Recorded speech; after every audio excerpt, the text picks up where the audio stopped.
সবাইকে আমন্ত্রণ জানাচ্ছি ব্যবসা বাণিজ্য আর অর্থনীতির খবরাখবর নিয়ে নিউজ 24 এর নিয়মিত আয়োজন বিজনেস আওয়ারে। শনি থেকে বৃহস্পতিবার দুপুর 1টায় প্রচারিত হচ্ছে এই অনুষ্ঠান। আয়োজনে থাকছে দেশ বিদেশের ব্যবসা বাণিজ্যের সবশেষ খবর এবং খবরের বিশ্লেষণ। এছাড়াও আছে শেয়ার বাজার এবং মুদ্রা বাজারের আপডেট। পুরো সময় জুড়ে আজ আপনাদের সাথে আছি আমি হোসাইন শাহাদাত। 2025-26 অর্থ বছরের জাতীয় বাজেটের আর্থিক সমস্যা এবং অর্থনৈতিক ও ব্যবসায়িক প্রবৃদ্ধি, এই শিরোনামে সেমিনার চলছে হোটেল শেরাটন ঢাকায়। আমরা সরাসরি চলে যাচ্ছি সেখানে। Going to repeat. Implementation. I know you authorities are connected. 1 in 6 will be connected to more sessions. Authorized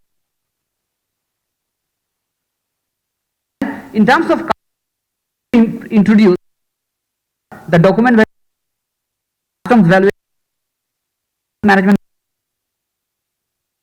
otherwise get full benefit. Key thing is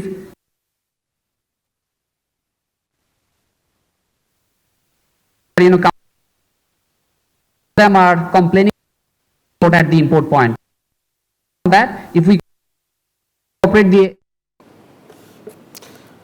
দর্শক, 2025-26 অর্থ বছর অর্থাৎ আগামী অর্থ বছরের যে বাজেট, সেই বাজেট নিয়ে আলোচনা চলছিল হোটেল শেরাটনে। সেখানে আমরা এতক্ষণ ছিলাম। চলে যাচ্ছি আমাদের নিয়মিত সংবাদে। সুবাতাস বইছে রেমিটেন্স প্রবাহে। এপ্রিল মাসে রেমিটেন্স এসেছে প্রায় $3 বিলিয়ন, যা আগের বছরের একই সময়ের চেয়ে 36% বেশি, যা স্বাভাবিক সময়ের বিবেচনায় অনেক বেশি, জানাচ্ছেন বাংলাদেশ ব্যাংকের মুখপাত্র। রেমিটেন্সের এমন ইতিবাচক প্রবাহের প্রভাব পড়েছে বৈদেশিক মুদ্রার রিজার্ভে। বাংলাদেশ ব্যাংকের তথ্য বলছে বর্তমানে দেশের মোট রিজার্ভ $27 বিলিয়ন বেশি, আর আন্তর্জাতিক মুদ্রা তহবিল IMF এর BPM6 মানদণ্ডে রিজার্ভ আছে $22 বিলিয়ন কিছু বেশি।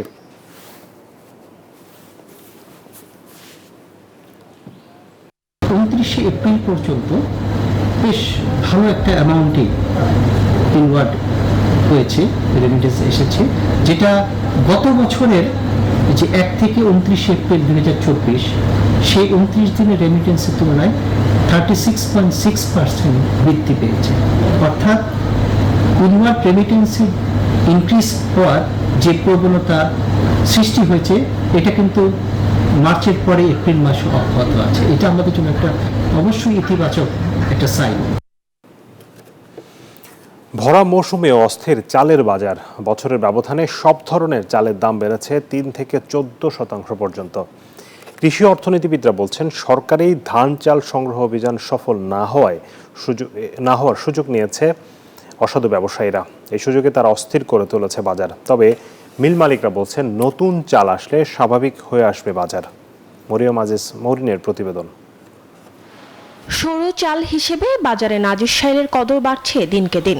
1 বছর আগেও ভালো মানের প্রতি কেজি নাজিরের দাম ছিল মানভেদে 64 থেকে 76 টাকা। এখন তার দাম উঠেছে 74 থেকে 86 টাকা। অর্থাৎ বছরের ব্যবধানে দাম বেড়েছে 14.25%। প্রায় 10% বেড়েছে পায়জামের দাম, বিক্রি হচ্ছে 58 থেকে 65 টাকায়। গরিবের মোটা চালের দামও বাড়তি বাজারে। ধানের প্রতি মন নাকি 1300 টাকা, 1350 টাকা।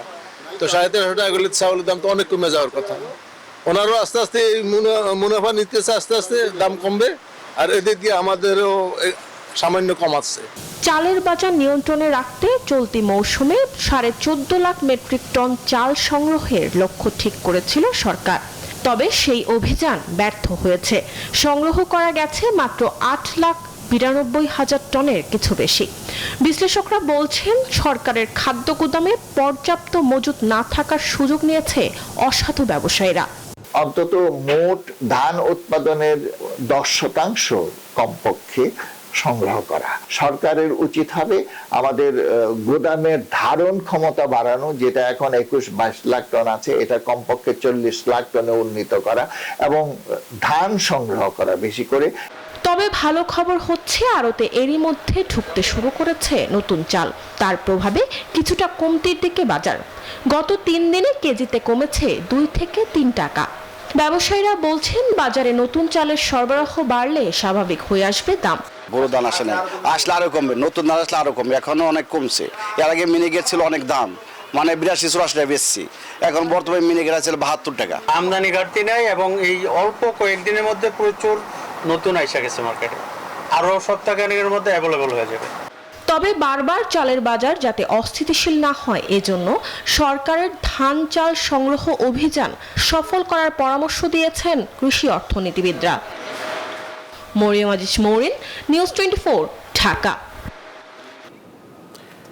দর্শক, চালের বাজার নিয়ে বিভিন্ন সময়ে যে অস্থিরতা তৈরি হয় আমরা দেখতে পাই যে গত অন্তত 2 মাসে আসলে চালের বাজার বেশ খানিকটা টালমাটাল অবস্থা আমরা দেখেছি এবং কিছু কিছু ক্ষেত্রে সরু চাল কিন্তু 100 টাকার কাছাকাছি চলে গেছিল।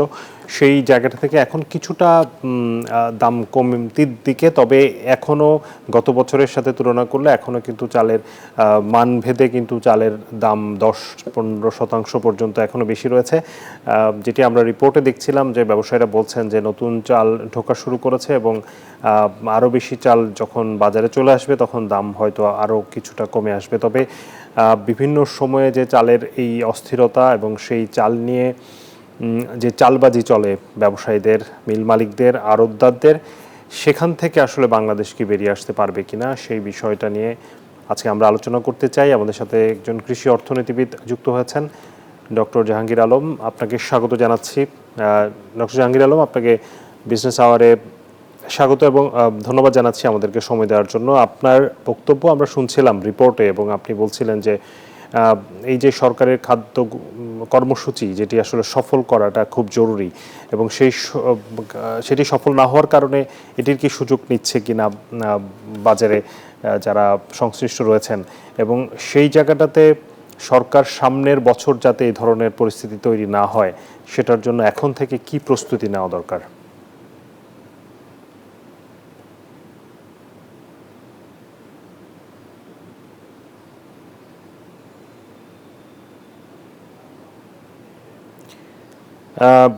জনাব জাহাঙ্গীর আলম, আপনি কি আমাকে শুনতে পাচ্ছেন?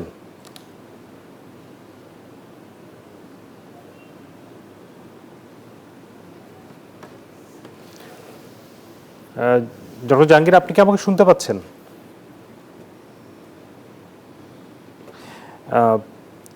সম্ভবত ডক্টর জাহাঙ্গীর আলম আমাদেরকে শুনতে পাচ্ছেন না। আমরা তার সাথে তার সংযোগটি আবারও সচল করার চেষ্টা করব। এর মধ্যে আমরা আমাদের হাতে কিছু সংবাদ আছে, আমরা একটু পড়ে আসতে চাই। অবশেষে ভৌগোলিক নির্দেশক জিআই পণ্য হিসেবে স্বীকৃতি পেল বাংলাদেশের সুন্দরবনের মধু। এই স্বীকৃতি পেয়ে উচ্ছ্বসিত বন বিভাগ, সুন্দরবন উপকূলীয় মৌয়াল এবং ব্যবসায়ীরাও খুশি এমন সিদ্ধান্তে। বিশ্লেষকরা বলছেন জিআই স্বীকৃতি প্রাপ্তিতে বিশ্বে বাংলাদেশের সুন্দরবনের মধুর নতুন ব্র্যান্ডিং তৈরি হবে, বাড়বে রপ্তানির সম্ভাবনাও। খুলনা থেকে মাকসুদ রহমানের তথ্য ও ছবিতে ডেস্ক রিপোর্ট। দেশে প্রাকৃতিক মধুর সবচেয়ে বড় উৎস সুন্দরবন। ঘ্রাণ ও স্বাদে অতুলনীয় সুন্দরবনের মধুর চাহিদা আছে বিশ্বজুড়ে। কিন্তু দীর্ঘদিনেও জিআই পণ্যের স্বীকৃতি পাচ্ছিল না সুন্দরবনের মধু। এর মধ্যে গত বছর ভারত হঠাৎ করেই মধুর জিআই স্বীকৃতি পায়। এরপরও ন্যায্য দাবিতে অপেক্ষায় ছিল বাংলাদেশ। অবশেষে গত 30 এপ্রিল বিশ্ব মেধা সম্পদ দিবস উদযাপন উপলক্ষে কাঙ্ক্ষিত সুন্দরবনের মধুর জিআই স্বীকৃতি সনদ দেয়া হয় বাংলাদেশকে। এতে উচ্ছ্বাস প্রকাশ করেন বন বিভাগ, মৌয়াল ও মধু ব্যবসায়ী সহ সংশ্লিষ্টরা। জিআই পণ্য স্বীকৃতি হিসেবে অবশ্যই এটা একটা পুরো বিশ্বে একটা পরিচিতি লাভ করবে। জিআই পণ্য স্বীকৃতিতে মধুর চাহিদা আরো বাড়বে এবং সেই সাথে রফতানির সুযোগ তৈরি হবে বলছেন এই বন গবেষক। মধু সারা পৃথিবীতে একটা সুপার ফুড হিসেবে এটার ব্যাপক ডিমান্ড আছে। এই ডিমান্ডটা পূরণ করতে পারবে, অর্থাৎ আমরা মধু এক্সপোর্ট করতে পারবো। জিআই স্বীকৃতি পাওয়ায় বিশ্বে সুন্দরবনের মধুর নতুন ব্র্যান্ডিং তৈরি হবে। এছাড়াও দেশের মাইক্রো অর্থনীতিতে প্রভাব পড়বে বলে জানান এই বিশ্লেষক। মধু একটা গুরুত্বপূর্ণ প্রোডাক্ট, সেটার এখন একটা ব্র্যান্ড ভ্যালু আসলো, সেটার এখন একটা মর্যাদা পেল। সুতরাং এই জিনিসটা আমি খুব পজিটিভলি দেখি যে আমাদের একদম লোকাল লেভেলের মাইক্রো ইকোনমি থেকে শুরু করে ম্যাক্রো লেভেলেও কিছুটা হলেও ইম্প্যাক্ট ফেলবে। সরকারিভাবে মৌয়ালদের প্রশিক্ষণের মাধ্যমে বিশুদ্ধভাবে মধু আহরণ, সংরক্ষণ ও বাজারজাতকরণে উদ্যোগের কথা জানালেন বন কর্মকর্তা। একই মৌচাক থেকে আপনি কিন্তু কয়েকবার আপনার মধু আহরণ করতে পারেন, এই সমস্ত বিষয়গুলো তাদের প্রশিক্ষণ দিতে হবে। তারপরে এখানে আপনার প্লাস্টিকের বোতলে সংরক্ষণ করা যাবে না, এটা আপনার কাঁচের বোতলে সংরক্ষণ করলে এই মধুটা অনেক দিন টিকবে এবং অনেক দিন আপনার এটা স্বাদ গন্ধটা আপনার বজায় থাকবে। এই সমস্ত বিষয়গুলো তাদেরকে আপনার হাতে নাতে শেখাতে হবে। জিআই স্বীকৃতিকে কাজে লাগিয়ে সুন্দরবন সংলগ্ন উপকূলীয় জনপদের অর্থনীতি আরও এগিয়ে যাবে প্রত্যাশা সংশ্লিষ্টদের। আলহাদি খান, ডেস্ক রিপোর্ট, নিউজ 24। দর্শক, বাংলাদেশের জন্য বেশ ভালো একটি খবর। বাংলাদেশের আরও একটি পণ্য জিআই স্বীকৃতি পেয়েছে এবং এর মাধ্যমে নতুন করে বাংলাদেশের মধুর নতুন ব্র্যান্ডিং করার সুযোগ হবে এবং রপ্তানি বাড়ানোরও সুযোগ তৈরি হবে। আমরা সেটি প্রতিবেদনে দেখছিলাম, আমরা এটি নিয়েও আলোচনা করব। আমরা এর প্রতিবেদনের আগে যেটি বলছিলাম যে চালের বাজার নিয়ে যে অস্থিরতা, সেটি নিয়ে একটি প্রতিবেদন ছিল আমাদের সাথে এই বিষয়গুলো নিয়ে কথা বলতে যুক্ত হয়েছেন ডক্টর জাহাঙ্গীর আলম, কৃষি অর্থনীতিবিদ। ডক্টর জাহাঙ্গীর, আপনি কি এখন আমাকে শুনতে পাচ্ছেন? হ্যাঁ, শুনতে পাচ্ছি। ধন্যবাদ আপনাকে আমাদেরকে সময় দেওয়ার জন্য এবং স্বাগত জানাচ্ছি বিজনেস আওয়ারে। আপনাকে যেটি জানতে চাচ্ছিলাম, আমরা চাল নিয়ে কথা বলবো, তার আগে সুন্দরবনের মধুর নিয়ে আপনাকে একটি প্রশ্ন করে নিতে চাই। সেটি হচ্ছে, এই যে নতুন স্বীকৃতি পেলেও দেরিতে হলেও আমরা আসলে স্বীকৃতিটা পাওয়াটা নিশ্চয়ই বাংলাদেশের জন্য অনেক গৌরবের। এখন এটিকে আসলে কাজে লাগানো যায় কিভাবে এবং সেটি বাংলাদেশকে অর্থনৈতিকভাবে কিভাবে লাভবান করতে পারে, সরকারের কি করণীয় আছে? দেখুন, এই জিআই স্বীকৃতি প্রাপ্তি সুন্দরবনের মধুর জন্য আমাদের একটা অর্থনীতির দ্বার খুলে দিয়েছে। সুন্দরবনের মধুর শুধু না, বাংলাদেশে অনেক মধু এখন উৎপাদিত হয় এবং সুন্দরবনের মধুর উৎপাদনের পরিমাণ দিন দিন বাড়ছে। এখন জিআই স্বীকৃতি প্রাপ্ত হওয়ার কারণে বাংলাদেশের অভ্যন্তরে যেমন সুন্দরবনের মধুর চাহিদা বাড়বে এবং বিদেশ থেকে যেই মধু আমরা আমদানি করি, বিশেষ করে ভারত কিংবা অন্যান্য দেশ থেকে, সেইগুলোর চাহিদা কমবে আর আমাদের এই মধু বিদেশে রপ্তানি করার সুযোগ অনেক বেড়ে যাবে এবং তাতে করে আমাদের বৈদেশিক মুদ্রা আয় হবে এবং বিদেশ থেকে মধু আমদানি করা আমাদের আর প্রয়োজন হবে না। কাজে এমন একটা পরিস্থিতিতে সুন্দরবনের মধুর জিআই স্বীকৃতি আমাদের জন্য অত্যন্ত ভালো একটি পদক্ষেপ এবং এই ক্ষেত্রে আমাদের মধুর স্বার্থ রক্ষা করবে এই জিআই স্বীকৃতি এবং আমাদের নাগরিকরা এতে উল্লসিত বোধ করবে এবং এতে করে সুন্দরবনের মধুর চাহিদা যেমনি ভাবে দেশে বৃদ্ধি পাবে এবং বিদেশেও বৃদ্ধি পাবে।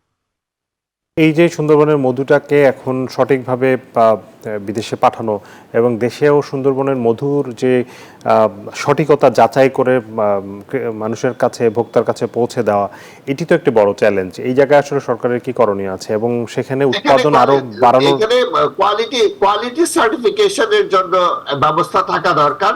বিশেষ করে বিদেশি যখন রপ্তানি করা হয় তখন কোয়ালিটি সার্টিফিকেশনটা খুবই গুরুত্বপূর্ণ। আর প্রপার প্যাকেজিং, এইটা খুবই দরকার। প্রপার প্যাকেজিং হতে হবে এবং এখানে এমন ভাবে বাইরে পাঠানোর ব্যাপারটা এমন ভাবে করতে হবে যাতে করে মানুষ এর উপরে আস্থা স্থাপন করতে পারে। বিদেশে আমাদের পণ্য রপ্তানি করার ক্ষেত্রে একটা আস্থার সম্পর্ক গড়ে তুলতে হবে এবং এই ক্ষেত্রে উত্তম প্যাকেজিং, উত্তম চর্চা এবং সেই সঙ্গে সার্টিফিকেশন, এগুলো আমাদেরকে করতে হবে এবং এগুলো যদি করতে পারি তাহলে দেশের বাইরে মধুর চাহিদা অনেক বেশি বৃদ্ধি পাবে এবং তাতে করে আমাদের মধু চাষী যারা আছে তারাও উপকৃত হবে, দেশবাসী উপকৃত হবে। ধন্যবাদ আপনাকে। আমরা এবার একটু চালের বাজার নিয়ে কথা বলতে চাই। চালের যে আমরা দেখলাম যে চালের যে বর্তমান পরিস্থিতি, সেটি আসলে গত বছরের সাথে যদি আমরা তুলনা করি প্রায় 10 থেকে 15% পর্যন্ত দাম বেশি এই মৌসুমে এবং সেটি কিন্তু গত 2-3 সপ্তাহ আগে কিন্তু এর আরও অনেক বেশি ছিল, সেটি কিছুটা কমতির দিকে। এখন কিন্তু এই যে পরিস্থিতিটা তৈরি হয়েছে, আপনাকে যে প্রশ্নটি করতে চেয়েছিলাম যে বারবার যে চালের বাজারের যে এই ধরনের একটি কারসাজি হয়, হঠাৎ করে দাম বেড়ে যায় এবং দাম এমন অস্বাভাবিকভাবে বেড়ে যাচ্ছে, সাধারণ মানুষের চাল কিনতে অনেক কষ্ট হচ্ছে। এই জায়গাটাতে একটি স্থায়ী সমাধানের জন্য সরকারের কি করার সুযোগ আছে? দেখুন, একটি জিনিস হলো যে চালের দাম কেন বৃদ্ধি পেল, গত বছর উৎপাদন বিঘ্নিত হয়েছে চালের, কারণ আপনারা জানেন যে এক সময় খরা ছিল এবং খরার পরে বন্যা হয়েছে, আউশ এবং আমন মার খেয়েছে, যাতে করে চালের চাহিদা যা সেই অনুপাতে হয়তো সরবরাহ ছিল না, এবং সরবরাহ যখন ঘাটতি থাকে, অভ্যন্তরীণ উৎপাদন যখন কম হয়, তখন বিদেশ থেকে আমদানি করতে হয়, এবং যথাসময়ে বিদেশ থেকেও পর্যাপ্ত চাল আমদানি করা সম্ভব হয় নাই।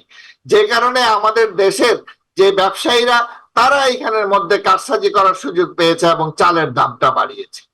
এমন পরিস্থিতিতে এখন তো চাল, পর্যাপ্ত পরিমাণে চাল আসতে শুরু করবে। এখনো ধান কাটা মধ্য পর্যায়ে আছে, ধান কাটা যখন শেষের দিকে যাবে তখন উদ্বৃত্ত সৃষ্টি হবে, এবং এই উদ্বৃত্তটা চাল হয়ে, ধানের উদ্বৃত্তটা চাল হয়ে বাজারে আসবে, এবং বাজারে যখন আসবে, ইতিমধ্যেই চালের বাজার একটু একটু করে কমছে, এবং যখন পর্যাপ্ত চাল বাজারে আসবে, সরবরাহ বাড়বে গরু চালের, তখন অবশ্যই চালের দামটা আরো কমবে। কিন্তু সবসময় চালের দামে একটা ওঠানামা হয়, ওঠানামা কিছুটা সাময়িক, এটা যে দীর্ঘ সময় ধরে হয় তা না, কিন্তু যদি উৎপাদন কম হয় তখন ওঠানামাটা বেশি হয়। তো এইবার কিন্তু গরুর উৎপাদন ভালো হয়েছে, আমরা সব দিক থেকে যে খবর পাচ্ছি, আমরা যা দেখছি তাতে করে মনে হয় যে গরুর উৎপাদন ভালো হয়েছে, এবং গরুর সরবরাহ, চালের সরবরাহ অনেক বাড়বে বাজারে, তাতে করে আগামীতে দিনগুলোতে চালের যে ঊর্ধ্বমুখিতা দামের সেটা কমবে, এবং চালের বাজার স্বাভাবিক হয়ে আসবে। কিন্তু এটা দীর্ঘদিন থাকে না। তার প্রধান কারণ হলো যে ব্যবসায়ীরা যখন কারসাজি করে এবং চাল যখন একটু কমে যায়, সরবরাহ কমে যায়, তখন ব্যবসায়ীরা চালের দাম বাড়ায়, এবং তাদের হাতে অনেক বড় মজুদ থাকে, প্রায় 1 কোটি টন মজুদ থাকে বিভিন্ন ব্যবসায়ীদের হাতে। সেই ক্ষেত্রে সরকারের হাতে মজুদ থাকে খুবই কম, 15-16 লাখ টন থাকে, সর্বোচ্চ 20 বা 22 টন চাল সরকার মজুদ, ধান চাল বা গম মজুদ করতে পারে, যেটা খুবই অপর্যাপ্ত।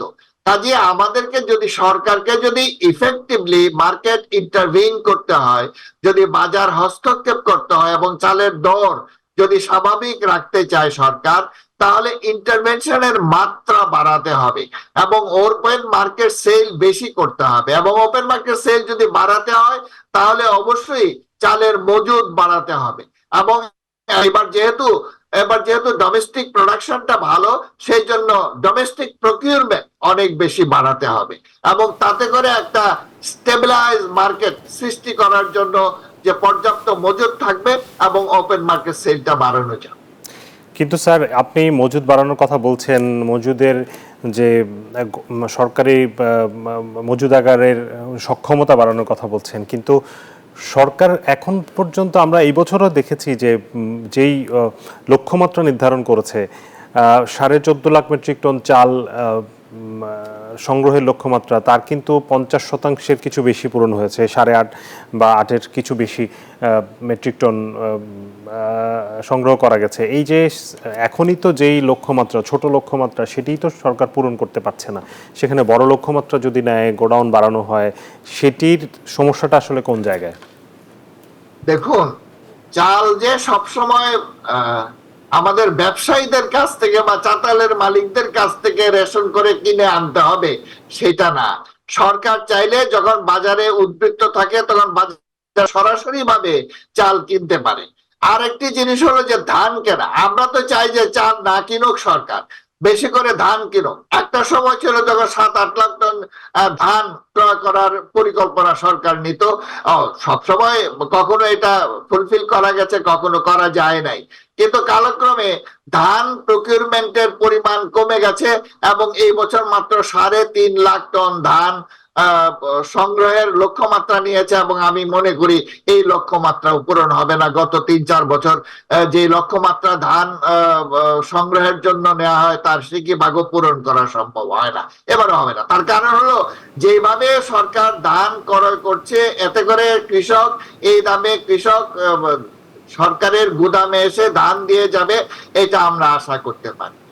আচ্ছা, বিভিন্ন চাতালের মালিক, কর্পোরেট হাউস এবং ব্যবসায়ীরা তারা নিজেরা অথবা তাদের প্রতিনিধির মাধ্যমে কৃষকের দোরগোড়া থেকে, অর্থাৎ কৃষকের কৃষকের বাড়ি থেকে ধান সংগ্রহ করে নিয়ে যায়। খামার প্রান্তে সাধারণত বোরো ধান সংগ্রহ মজুদ থাকে, সেখান থেকে নিয়ে যায় সরাসরি ভাবে। সরকারকেও তাদের ইন্সপেক্টর অথবা তাদের প্রতিনিধির মাধ্যমে গ্রাম গ্রাম থেকে ধান সংগ্রহ করতে হবে, এবং সেটা যদি করতে পারে তাহলে ধান সংগ্রহের মাত্রা বাড়বে।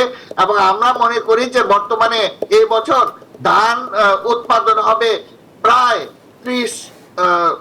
3 কোটি টন বা 300 লক্ষ টন। সেটা থেকে যদি আমরা 10% সংগ্রহ করতে পারি তাহলে 30 লাখ টন। আমার মনে হয় যে এই চাতালের মালিক এবং ব্যবসায়ীদের কাছে কারসাজির সুযোগ না দিয়ে, তাদের হাতে জিম্মি না হয়ে সরকার সরাসরি ভাবে কৃষকের খামার প্রান্ত থেকে ধান সংগ্রহ করা উচিত, এবং এটা ন্যূনপক্ষে 30 লাখ টন ধান সংগ্রহ করা উচিত। এবং এই ধান সরকার বিভিন্ন চাতাল দিয়ে তাদেরকে মুনাফা দিয়ে সেটা চালে রূপান্তরিত করে গুদামজাত। জি অবশ্যই, এখানে দামেরও তো একটি বিষয় আছে নিশ্চয়ই, যে সরকার যে দাম নির্ধারণ করে দেখা যায় বাজারে তার চেয়ে বেশি দাম পাচ্ছে কৃষক, যে কারণে সরকারকে ধান দেওয়ার ক্ষেত্রে কৃষকদের একটি বড় অনীহা দেখা যায়। এটিও তো নিশ্চয়ই একটি কারণ এই অভিযান সফল না হওয়ার। দেখুন, এই বছর সরকার যে দাম নির্ধারণ করেছে এটা মোটামুটি ভাবে সহনশীল একটা দাম, তবে এর চেয়ে আর একটু বেশি হলে হয়তো ভালো হতো, কিন্তু এই দামেও সরকার কিনতে পারে যদি গ্রাম থেকে সরকার সরাসরি ভাবে ধান কিনে, তখন চাষিরা ধান দিতে উৎসাহিত হবে। কিন্তু ওই ধান পরিবহন খরচ দিয়ে নিজের সময় নষ্ট করে শহরে এসে গোদামগুলোতে ধান সরকারের হাতে দিয়ে যাবে, এটা আমরা করতে পারি না। এটা খুব কমই ফল উদয় হবে। কাজে এই নিষ্ফল প্রয়াস না করে সরকারের উচিত হবে সরাসরি ভাবে ধান সংগ্রহ করা। এবং যখন দেখা যায় যে চালের দাম বেড়ে যাচ্ছে বা ধানের দাম বেড়ে যাচ্ছে, তখন এইটাকে ভেরিয়েবল রাখা, অর্থাৎ বাজার যে দাম সেই দামের সঙ্গে সঙ্গতি রেখে ধান সংগ্রহ বা চাল সংগ্রহ করা, এটা অবশ্য সরকারের নীতিমালার অন্তর্ভুক্ত করা উচিত। তার মানে আসলে সরকারকে এই যে ধান চাল সংগ্রহ অভিযানের যে প্রক্রিয়া সেখানে পরিবর্তন আনতে হবে, এবং এখানে পরিবর্তন আনতে হবে নীতিগতভাবে। সরকারকে ধান উৎপাদন এবং ধানটা যদি কৃষকরা দেয় সেইভাবে চিন্তা ভাবনা করতে হবে, এবং সেইভাবে কৃষকদের সহায় এবং কৃষক বান্ধব পরিকল্পনা এবং নিতে হবে।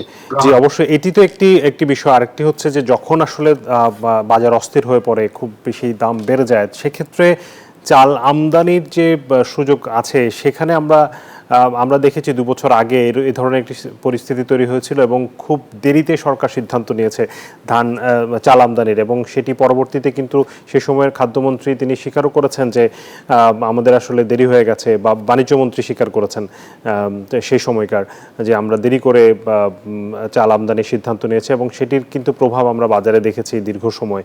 সেখানে একটি সঠিক সময়ে সে সিদ্ধান্ত নেওয়া, বাজারে চালের সরবরাহ বাড়ানো, আমরা দেখেছি এই বছর কিন্তু চালের আমদানি বেশ কম হয়েছে গত বছরের তুলনায়।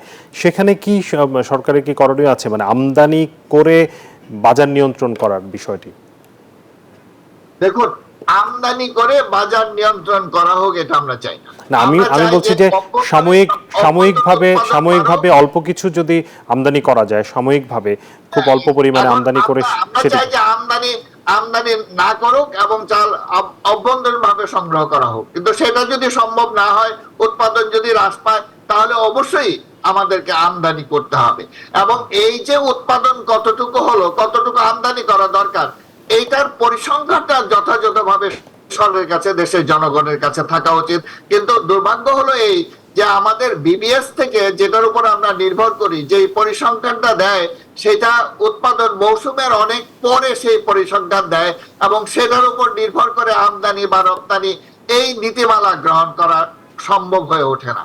এর জন্য আমরা খুব তাড়াতাড়ি চাই যে তাড়াতাড়ি বিবিএস সেই পরিসংখ্যান দেখ, উৎপাদনের শেষ হওয়ার পরপরই এটা পরিসংখ্যানটা পাওয়া যায়, এবং সরকার আগাম সেই নীতিমালা যত গ্রহণ করতে পারে। এবং আমাদেরকে এই চাল আমদানির ক্ষেত্রে এলসি খোলাটা খুব সহজতর করতে হবে, যাতে যখন যে পরিমাণ চাল আমদানি করতে হবে নির্ধারণ করা হয়, সেটা যাতে অনায়াসেই আমদানি করা যায়। অনেক সময় আমাদের ব্যক্তি কেন্দ্রিক ব্যবসায়ী যারা আছে তারা আমদানি করতে উৎসাহিত হয় না, এটা আন্তর্জাতিক মূল্য এবং দেশের মূল্যের উপর নির্ভর করে। সেই ক্ষেত্রে সরকারের উচিত হবে G2G ভিত্তিতে চাল আমদানি করা। তাহলে আমাদের যদি মজুতটা বৃদ্ধি পায় তাহলে আমাদের বাজার দাম এবং সরবরাহ এবং দাম দুটারই স্থিরতা আসবে, স্টেবিলিটি আসবে। জি, এখানে আরেকটি বিষয় একটু বলতে চাই, আমরা শেষের দিকে আলোচনা, সেটা হচ্ছে যে বাংলাদেশ আসলে চাল উৎপাদনে অনেক বেশি স্বয়ংসম্পূর্ণ, মানে আমি বলতে পারি যে গত অন্তত 20, 25, 30 বছরে বাংলাদেশের চালের উৎপাদন অনেক বেড়েছে। এখন কি আসলে চালের উৎপাদন বাড়ানোর জন্য আরো নতুন নতুন জাত উদ্ভাবনের সুযোগ আছে কিনা, বা এই প্রক্রিয়াগুলো কেমন চলছে সামনের দিনে যাতে আরো বেশি উৎপাদন বাড়ানো যায়? দেখুন, আমাদের গবেষণাটা একটা নিরন্তর প্রক্রিয়া হওয়া উচিত। একটা ভ্যারাইটি 7-8 বছর পরে এটার উৎপাদন ক্ষমতা আগের মতো আর থাকে না, কাজে এটা রিফাইনমেন্ট দরকার হয়, নতুন ভ্যারাইটি উদ্ভাবন করা দরকার হয়। এই ক্ষেত্রে উদ্ভাবনের সুযোগ অবারিত, এবং এই ক্ষেত্রে যারা ধান, চাল, অন্যান্য ফসল উদ্ভাবনের কাজে জড়িত তাদেরকে প্রচুর পরিমাণে ইনসেনটিভ এবং তাদের গবেষণার খরচ প্রচুর পরিমাণে যোগানো উচিত। কিন্তু আমাদের উৎপাদনের বাইরেও সবসময় যে আমাদের আবহাওয়া অনুকূলে থাকবে সেটা নয়। অনেক সময় কৃষির উৎপাদনটা আবহাওয়ার উপর নির্ভর করে, আবহাওয়া প্রতিকূল হলে উৎপাদন ভালো হয় না। যেমন গত বছর বন্যার কারণে, এর আগে খরার কারণে উৎপাদন ভালো হয়নি। তো কাজেই আমাদেরকে সেই জন্য তৈরি থাকতে হবে, এবং যখন উৎপাদন কম হয় তখন খুব দ্রুত আমদানি করে সেই প্রয়োজন মেটাতে হবে। এর জন্য আমাদেরকে আভ্যন্তরীণ সংগ্রহ বৃদ্ধি করা এবং পাশাপাশি বাইরে থেকে যদি আমদানির দরকার হয় সেটা দ্রুত আমদানি করা, দুটোর জন্য আমাদেরকে সবসময় তৈরি থাকতে হবে।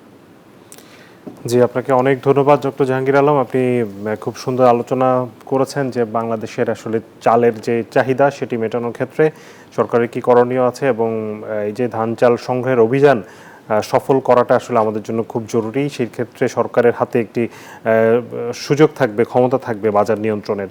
সেই জায়গাটা নিশ্চয়ই সরকারের সংশ্লিষ্ট মন্ত্রণালয় এবং দপ্তরগুলো চিন্তা ভাবনা করবে। আপনার এই পরামর্শের জন্য আপনাকে অসংখ্য ধন্যবাদ, এবং আমাদেরকে সময় দেওয়ার জন্য ডক্টর জাহাঙ্গীর আলম আপনাকে ধন্যবাদ। জি, দর্শক আপনাদেরকেও ধন্যবাদ। আমরা যখন আলোচনায় ছিলাম এবং আলোচনা করছিলাম চালের বাজার নিয়ে, যে চালবাজি চলে সেই চালবাজি বন্ধে কি করণীয় সেই বিষয় নিয়ে, এই মুহূর্তে সময় হয়েছে বিরতির। ফিরছি একটু পর, সাথেই থাকবেন।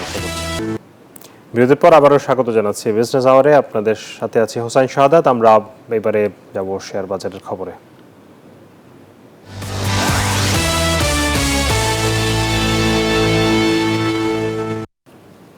টালমাটাল অবস্থায় পুঁজিবাজারে লেনদেন চলছে। আমরা জানি গত অন্তত 1 মাসে আসলে পুঁজিবাজারে ব্যাপক দরপতন হয়েছে। সেখান থেকে আজকের কেমন পরিস্থিতি আমরা সেটি জানতে যাই, এবং সেটি জানতে আমরা যাব ঢাকা স্টক এক্সচেঞ্জের ওয়েবসাইটে। এই মুহূর্তে লেনদেন পরিস্থিতি যেটি বলছিলাম, আসলে গত কয়েক সপ্তাহের যে লেনদেনে সেখান থেকে কিছুটা ঘুরে দাঁড়ানোর চেষ্টায় আছে। আসলে এটি ঘুরে দাঁড়ানো বলা যাবে না, বাট যদি বলি যে কিছুটা ইতিবাচক ধারা লক্ষ্য করা যাচ্ছে আজকে সকাল থেকে লেনদেনে। এবং ডিএসসির প্রধান সূচক ডিএসসি এক্স ইন্ডেক্স অবস্থান করছে 4927 পয়েন্টে, বেড়েছে প্রায় 10 পয়েন্টের মতো। ডিএসসি সরিয়ে ইন্ডেক্স কিছুটা বেড়েছে 1.46 পয়েন্ট, অবস্থান করছে 1095 পয়েন্ট। ডিএস 30-র অবস্থান 1824। তবে লেনদেন কিন্তু বেশ কম। আমরা দেখছি যে 257 কোটি টাকা এখন পর্যন্ত লেনদেন হয়েছে। লেনদেনে অংশ নেওয়া কোম্পানিগুলোর মধ্যে দাম বেড়েছে 223টির, কমেছে 108টির, অপরিবর্তিত আছে 63টি কোম্পানির শেয়ারের দর। জানাতে চাই মুদ্রা, স্বর্ণ এবং রূপার বাজারের দরদাম। মুদ্রার বিনিময় মূল্য আমরা যদি দেখি, 121 টাকায় কেনা হচ্ছে মার্কিন ডলার, বিক্রি করা হচ্ছে 122 টাকায়। ইউরো 129 টাকায় কিনে 133 টাকায় বিক্রি করা হচ্ছে। পাউন্ডের কেনা দর 150, বিক্রি 155। চীনা ইউয়ান 15.5 টাকায় কিনে 17.5 টাকা, অর্থাৎ 17 টাকা 30 পয়সা বিক্রি হচ্ছে। সৌদি রিয়ালের কেনা দর 32 টাকা, বিক্রয় 32 টাকা 90 পয়সা। ভারতীয় রুপি কেনা হচ্ছে 1 টাকা 32 পয়সা, বিক্রয় 1 টাকা 42 পয়সা। স্বর্ণের দাম দিয়ে যদি দেখি, কিছুটা দাম কমেছে স্বর্ণের। 1,73,000 টাকা উঠে গেছিল, সেখান থেকে এই মুহূর্তে প্রায় 1,69,000 টাকা এক মুহূর্তে বিক্রি হচ্ছে 22 ক্যারেট স্বর্ণ প্রতি ভরি। 21 ক্যারেটের দাম পড়ছে 1,61,301 টাকা। 18 ক্যারেট স্বর্ণ কিনতে গুনতে হবে প্রতি ভরিতে 1,38,253 টাকা। সনাতন স্বর্ণ বিক্রি হচ্ছে 1,14,296 টাকায়। রূপার দামে যদি দেখি 22 ক্যারেট রূপা 2811 টাকায় বিক্রি হচ্ছে প্রতি ভরি, 21 ক্যারেট 2683, 18 ক্যারেটের দাম পড়ছে 2298 এবং সনাতন রূপা বিক্রি হচ্ছে 1726 টাকায়। এরই সাথে সময় হচ্ছে আরও একটি বিরতির, ফিরছি একটু পর, সাথে থাকবে। স্বাগত জানাচ্ছি আরেকবার, দেখছেন বিজনেস আওয়ার। এবারে জনপদের শিল্প ও বাণিজ্যের খবর।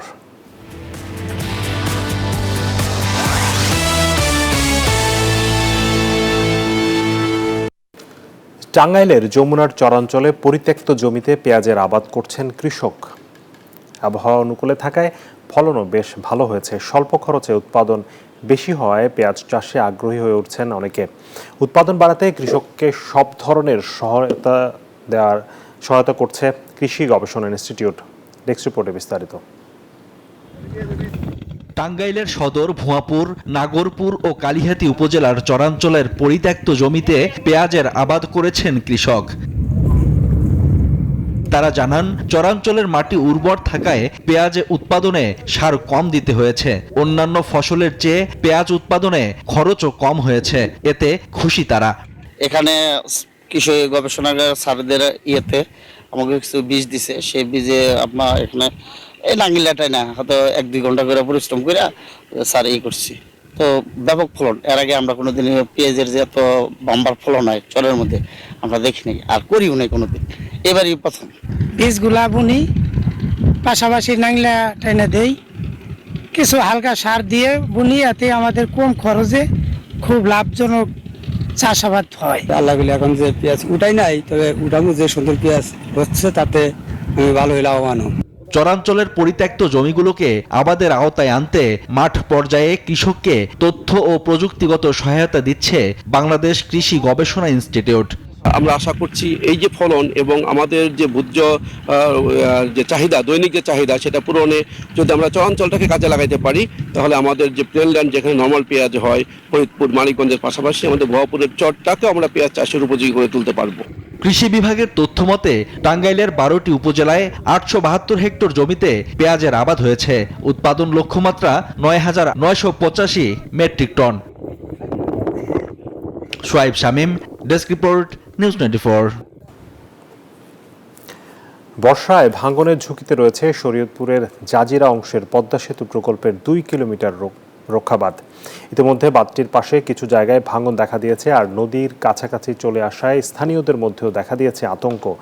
এদিকে টেকসই বেড়িবাঁধ নির্মাণ প্রকল্পের প্রস্তাবনা মন্ত্রণালয়ে পাঠানো হয়েছে বলে জানিয়েছে পানি উন্নয়ন বোর্ড। বিধান মজুমদার অনির তথ্য ও ছবিতে ডেস্ক রিপোর্ট। শান্ত পদ্মা কিছুদিনের মধ্যে ফিরবে তার চিরচেনা আগ্রাসী রূপে। তাই তো চিন্তা আর উৎকণ্ঠায় দিন পার করছেন শরীয়তপুরের পদ্মা পারে বসতি গড়া জাজিরার মানুষ। তবে এবার যেন আতঙ্ক বেড়েছে কয়েক গুণ। পানি উন্নয়ন বোর্ডের সমীক্ষা বলছে, পদ্মা সেতু প্রকল্পের পূর্ব পাশের নদীর গভীরতা বৃদ্ধি পাওয়ায় পুরো 2 কিলোমিটার রক্ষা বাঁধ এখন পুরোপুরি ঝুঁকিপূর্ণ। এরই মধ্যে কিছু স্থানে দেখা দিয়েছে ভাঙন, আর বাঁধটি ভেঙে গেলে পদ্মায় বিলীন হবে জাজিরা হাট বাজার সহ বিস্তীর্ণ অঞ্চল। কুমিল্লাতে নদী ভাঙনের মুখে আমরা প্রতি বছর হাজার হাজার পরিবার বিলীন হয়ে যেতেছি। সব গরিব মানুষ 5 কাঠা 7 কাঠা করে জমি আছে, এখন ভাঙে গেলে আর বাড়ি করার কোনো জায়গা নাই। এবছর যদি সরকারে তাড়াতাড়ি করে একটা বেড়িবাঁধ দেয়, তাহলে মানুষ থাকতে পারবো, নাহলে থাকতে পারবো না। পানি উন্নয়ন বোর্ড বলছে, গত বছর ধসে পড়া বাঁধের 100 মিটার অংশের কাজ ইতোমধ্যে শুরু হয়েছে। বর্ষার আগেই দ্রুত বাঁধটির ভাঙা অংশ মেরামত করা হবে। আমরা আশা করছি আগামী বর্ষা মৌসুমের পূর্বেই আমরা এইখানে যে 100 মিটার কাজ করার জন্য বরাদ্দ রয়েছে, এই অংশটি আমরা কাজ সমাপ্ত করতে পারবো। অনুমোদন শেষে টেকসই বেড়িবাঁধ নির্মাণের প্রকল্প শুরুর কথা জানিয়েছেন পানি উন্নয়ন বোর্ডের নির্বাহী প্রকৌশলী।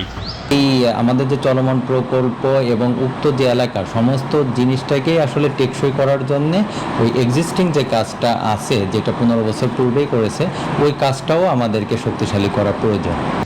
যুগের পর যুগ পদ্মার করাল গ্রাসে ক্ষতিগ্রস্ত জাজিরার মানুষ।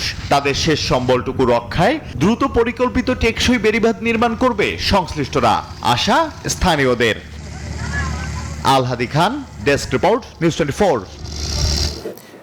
ফেলনা কাগজ আর ফেলনা নয়, ফেলে দেয়া পরিত্যক্ত ও টুকরো কাগজ থেকে তৈরি হচ্ছে নতুন বোর্ড কাগজ।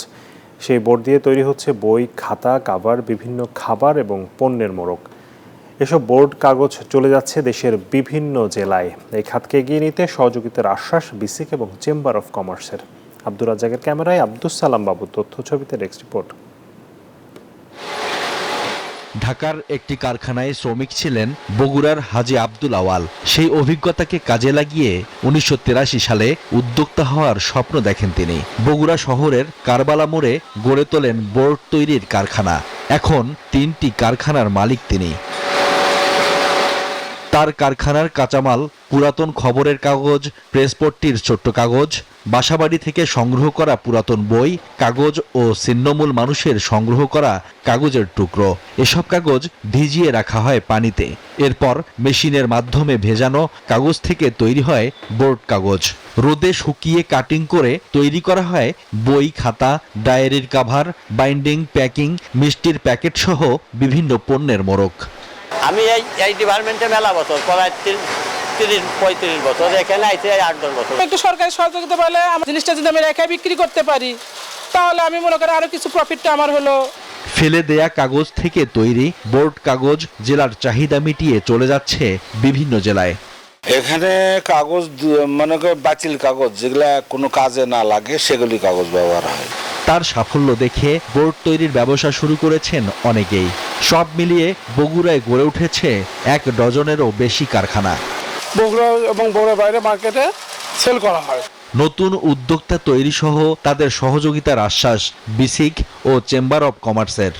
এখানে আমাদের যদি দেখি যে ভালো ব্যবসা করতেছে, আমাদের সঙ্গে যোগাযোগ করলে আমরা তাদেরকে আমাদের কাছ থেকে হোক অথবা হচ্ছে যে আপনার ব্যাংক থেকে হোক, আমরা চেষ্টা করব তাকে স্বাবলম্বী করার। তারা যদি আমাদের বিসিক থেকে স্বল্প সুদে ঋণের জন্য আবেদন করে, আমরা নীতিমালা অনুযায়ী তাদের জন্য যথাযথ ব্যবস্থা নিই। সরকারি পৃষ্ঠপোষকতা পেলে এই খাতে উদ্যোক্তা বাড়ার পাশাপাশি বাড়বে কর্মসংস্থান। Shoaib Shamim, desk report, news 24। এবারে বিশ্ব বাণিজ্যের খবর।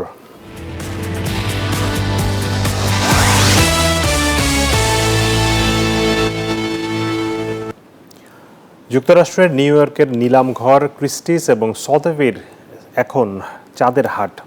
পাবলো পিকাসো, ক্লদ মনে থেকে শুরু করে মার্ক রথকোর মতো বিংশ এবং একবিংশ শতাব্দীর কিংবদন্তি শিল্পীদের অমূল্য শিল্পকর্ম অপেক্ষা করছে বার্ষিক বসন্তকালীন নিলামের। সব মিলিয়ে কোটি কোটি ডলারের হাতছানি। অর্থনৈতিক মন্দার আশঙ্কার মধ্যে এই নিলাম ঘিরে তৈরি হয়েছে ব্যাপক আগ্রহ। নিউ ইয়র্কের আর্ট জগতে এখন সাজো সাজো রব। মে মাসের বার্ষিক বসন্তকালীন নিলামকে সামনে রেখে আন্তর্জাতিক বাজারে টানা 2 সপ্তাহ সোনার দামে পতন দেখা গেছে। গেল সপ্তাহে দাম কমেছে 2.6% বেশি। তবে শনিবার দাম কিছুটা ঘুরে দাঁড়িয়েছে। বিশ্লেষকরা বলছেন দাম কম দেখে সস্তায় সোনা কিনে রাখছেন বিনিয়োগকারীরা, কারণ লম্বা সময়ে ভালো দামের আশা করছেন তারা। যুক্তরাষ্ট্র চীনের বাণিজ্য আলোচনার খবরে সম্প্রতি সোনার চাহিদা কিছুটা কমেছিল, কিন্তু পূর্বাভাস অনুযায়ী দীর্ঘমেয়াদে আবারও বাড়তে পারে সোনার দাম, এমনকি আউন্স প্রতি $3,700 পর্যন্ত পৌঁছাতে পারে।